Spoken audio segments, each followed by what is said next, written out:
بالکل depressing mood میں، جس کو ہم کہتے ہیں پل میں تولا پل میں ماشا۔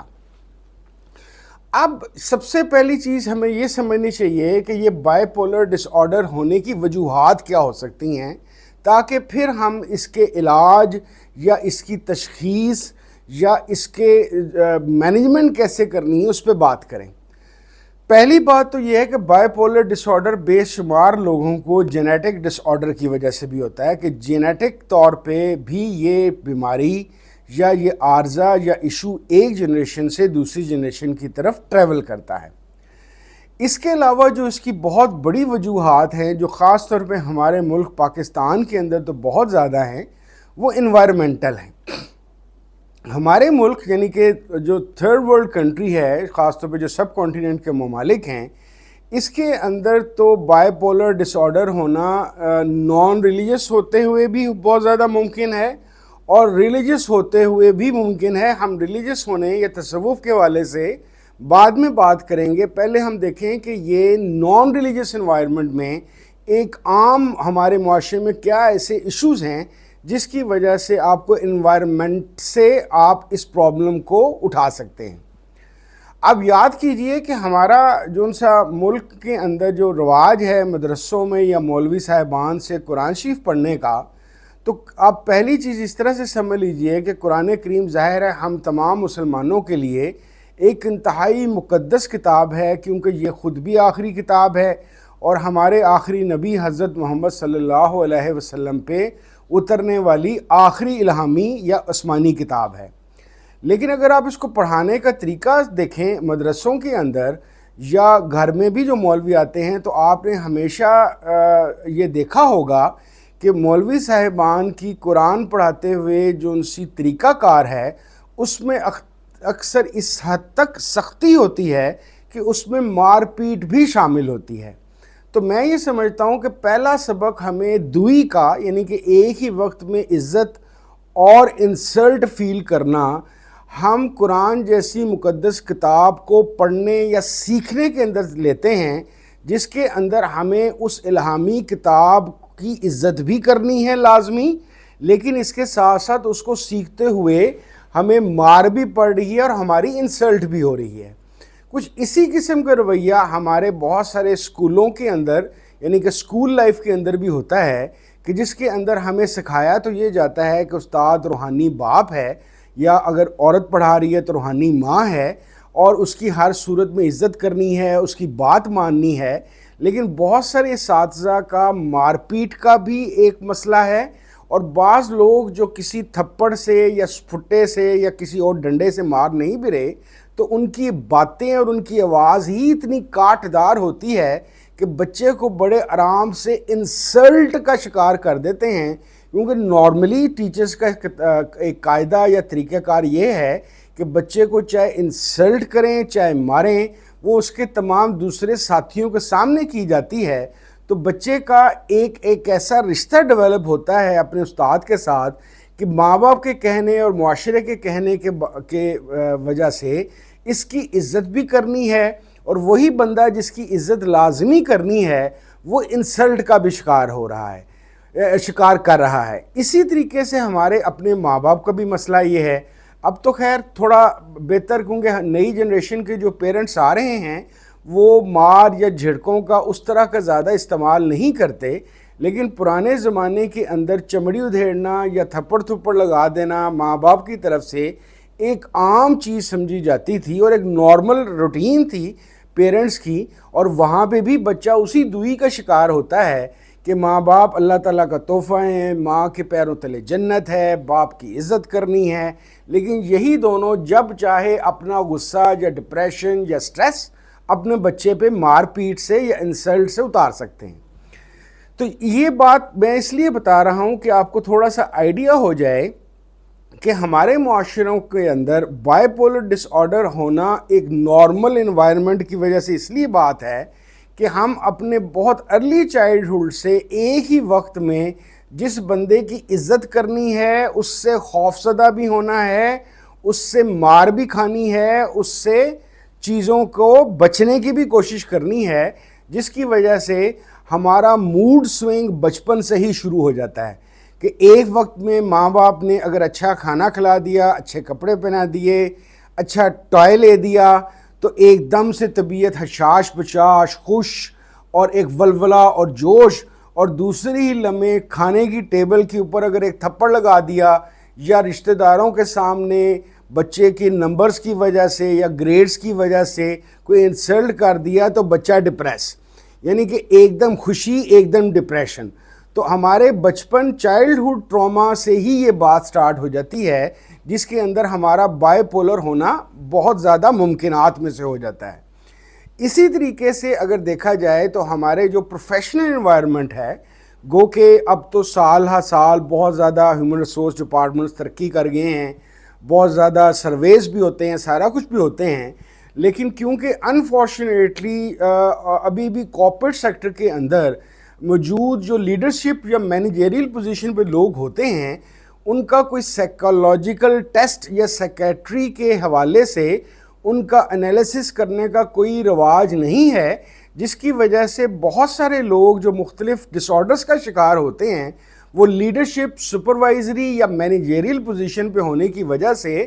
خود بھی سٹیبل نہیں ہوتے اور اپنے کولیگز اور اپنے خاص طور پہ رپورٹنگ سٹاف کے لیے کافی بڑے فرعون بنے ہوتے ہیں۔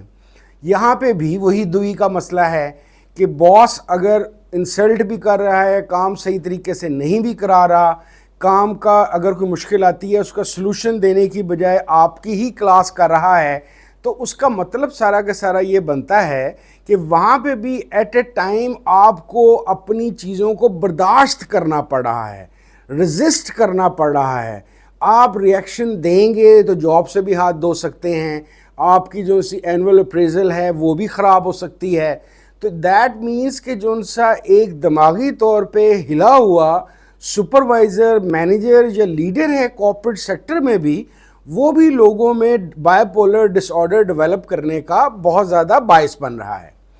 تو یہ تو ہو گئی کچھ بیسک وجوہات کی جس کی وجہ سے بائی پولر ڈس آرڈر کیوں ہوتا ہے۔ اسی طریقے سے اگر آپ فیملی لائف میں دیکھیں تو بہت سارے لوگوں کی جو کیونکہ ہمارے یہاں پہ ریلیشن شپ کی ٹریننگ نہیں ہے، ریلیشن شپ کو کیسے کامیاب کرنا ہے، کیسے لے کے چلنا ہے، اس کو کسی نے سکھایا ہی نہیں ہوتا۔ نارملی بچی کو دینی طور پہ اور دنیاوی طور پر یہ کہہ کے پہلے بھیجا جاتا تھا، اور ابھی بھی بعض خاندانوں میں ایسا رواج ہے کہ یہ تو تیرا یہاں سے ڈولی اٹھ رہی ہے، ڈولی گئی ہے، اب جنازہ ہی اٹھے، یعنی کہ وہ مر جائے، بیڑا غرق ہو جائے، وہ اپنے خاوند کی یا اپنے سسرال والوں کی انسلٹ برداشت کرتی رہے مختلف چیزوں کی وجہ سے۔ تو اس کے اندر بھی وہی دوئی کا کیفیت آتی ہے کہ خاوند ایک ایسی چیز ہے جس پہ ماں باپ نے بڑی خواہشوں اور منتوں مرادوں کے بعد اس کے حوالے کیا ہے، اور اگر خاوند کو مینیک ٹائپ آدمی ہے تو اس کے مینیک بیہیویئر کی وجہ سے بیوی کے اوپر بھی ایسے اثرات آئیں گے، اینڈ وائس ورسا بھی ہے۔ بعض بیویاں بھی ایسی ہوتی ہیں کہ جو نفسیاتی طور پہ مینیک ہوتی ہیں، انہوں نے اپنے خامدوں کی زندگی جو ان سی ہے بالکل دوئی کا شکار کر دی ہوتی ہے۔ تو ہمارا مسئلہ سب سے بڑا یہ ہے بائی پولر کے ساتھ ایکسپوز ہونے کا کہ ہمارے معاشرے کے اندر ایک تو مختلف جگہوں پہ ڈبلنگ یا دوئی کا مسئلہ بہت زیادہ ہے، دوسرا یہاں پہ ایسے کونسلرز یا کونسلنگ سیشنز اویلیبل نہیں ہیں جس کے اندر خاص طور پہ سائیکلوجیکل کونسلنگ کی جا سکے کہ ٹیچر کو کیسے بیہیو کرنا ہے۔ آپ نے کبھی نہیں سنا ہوگا کہ مولوی کی یا مولوی صاحبان کی یا علماء کی یا صوفیوں کی کسی نے سائیکلوجیکل بیہیویئر کو بہتر بنانے کے لیے کوئی تربیت کرنے کی کوشش کی ہو، یا انہوں نے کوشش کی ہو، یا اساتذہ کا جو چاہے عام اسکولوں میں پڑھا رہے ہیں چاہے مہنگے اسکولوں میں پڑھا رہے ہیں، کہ کس طریقے سے وہ زیادہ بہتر طور پہ اپنے اسٹوڈنٹس کو موٹیویٹڈ رکھ کے ان کی میکسیمم پروڈکٹیوٹی بڑھا سکتے ہیں، اس کی ٹریننگ بھی موجود نہیں ہے۔ تو دیٹ مینس کہ ہم بہت زیادہ اس چیز سے ایکسپوزڈ لوگ ہیں۔ اسی طریقے سے میں آپ کو ایک دو جملے بتاؤں گا تو آپ کو روحانیت کے اندر بہت آسانی سے سمجھ آ جائے گی کہ کیسے بائی پولر ڈس آرڈر آتا ہے۔ پہلے تو یہ بات سمجھ لیجئے کہ بائی پولر ڈس آرڈر خاص طور پہ تصوف کے اندر دونوں کو ہوگا، مرید کو بھی ہو سکتا ہے اور پیر صاحب کو بھی ہو سکتا ہے۔ جیسے یہ ضروری نہیں ہے کہ یہی فارمولا ان کے اوپر اثر انداز ہو، بعض دفعہ وہ جنون روحانی کیفیت کے اندر بھی ایسا بیہیو کرتے ہیں، لیکن آپ کو اندازہ ہے کہ کتنے کو جینون پیر اور شیخ اس وقت دنیا میں موجود ہیں۔ تو آپ نے ایک جملہ سنا ہوگا کہ جی اس وقت شیخ صاحب بہت، یا پیر صاحب یا جن سے ہمارے رہنما ہیں، بہت زیادہ جلال میں ہیں اور اس وقت رحمت میں ہیں۔ تو باقاعدہ میں نے تو یہ دیکھا ہے کہ لوگ جو ان سے ہیں ان کو اندازہ ہوتا ہے کہ جب پیر صاحب جلال میں ہوں تو ان کے پاس نہ جائیں، کیونکہ ایک کنسیپٹ ان کو اور بھی سمجھایا گیا ہوتا ہے کہ پیر صاحب جلالی کیفیت میں جو کہہ دیں گے وہ بات پوری ہو جائے گی۔ تو نہ صرف کہ وہ اپنی بستی سے اور مار کھانے سے بچتے ہیں، اور میں نے تو ایسے انسیڈنٹس بھی دیکھے ہوئے ہیں کہ جس میں پیر صاحب ایسی کیفیت کے اندر، جس کو وہ جلالی کیفیت کہتے ہیں، اور میرے خیال میں وہ ہائپومینک کنڈیشن ہوتی ہے، مریدوں کو مار کٹ بھی لیتے ہیں۔ یا یہ بات سنی ہوگی کہ جی اس وقت جو پیر صاحب ہیں وہ بڑی رحمت کے موڈ کے اندر ہے، ان سے دعا کرائی جائے، ان سے سارا کچھ کیا جائے، اس کیفیت یا حالت کے اندر پیر صاحب بڑے آرام سے بیٹھے ہوتے ہیں۔ میں اس کیفیت کو جینون بھی مان سکتا ہوں، واقعی رحمت کا یا کرم کا معاملہ ہو سکتا ہے، لیکن بعض پیروں کو میں نے دیکھا ہے کہ وہ اصل میں بائی پولر کی ڈپریسنگ سچویشن میں بیٹھے ہوتے ہیں۔ اسی طریقے سے مریدوں کے اندر بھی میں نے بائی پولر ڈس آرڈر اس طریقے سے دیکھا ہے کہ جب تک ان کا کام چل رہا ہوتا ہے اور ان کے خیال کے مطابق ساری چیزیں صحیح چل رہی ہوتی ہیں، اس وقت تک وہ بڑے ہیپی موڈ میں رہتے ہیں۔ انفارچونیٹلی تصوف کی جو ایک مختلف کمیاں میں نے دیکھی ہیں، اس میں ایک کمی میں نے یہ دیکھی ہے کہ تصوف میں جو مرید یا سالک لوگ ہیں، ان کی بیڈ سچویشن یا بیڈ ایونٹ کے اندر صرف ایک ٹریڈنگ ہوتی ہے، فلانا وظیفہ پڑھ لو، فلانی چیز کر لو۔ اس کے علاوہ صبر سے، تحمل سے، اللہ تعالیٰ کا شکرانے کے عمل میں سے کیسے گزرنا ہے، یا ایسی جو چیزوں کو میں نے اکثر پیر خانوں کے اندر پایا ہی نہیں۔ تو مرید کیا کرتا ہے کہ ایک وقت میں ایک دم خوش، ایک دم ڈپریس، ایک دم خوش، ایک دم ڈپریس، اور یہی والی کیفیت حالت لے کے وہ اپنی فیملی کے پاس، اپنی پروفیشنل لائف کے پاس لے کے جاتا ہے، کہ جس کے اندر اس کے بیوی بچوں کو یہ نہیں پتہ چلتا کہ یار کس وقت اس سے کون سی بات کرنی ہے، کون سی نہیں کرنی، کیونکہ ایک ہی وقت میں کئی دفعہ وہ یہ جھگڑ پڑتا ہے، یہ گالیاں نکالنا شروع کرتا ہے، اور بعض دفعہ چپ کر کے سادھو بن کے بیٹھا رہتا ہے۔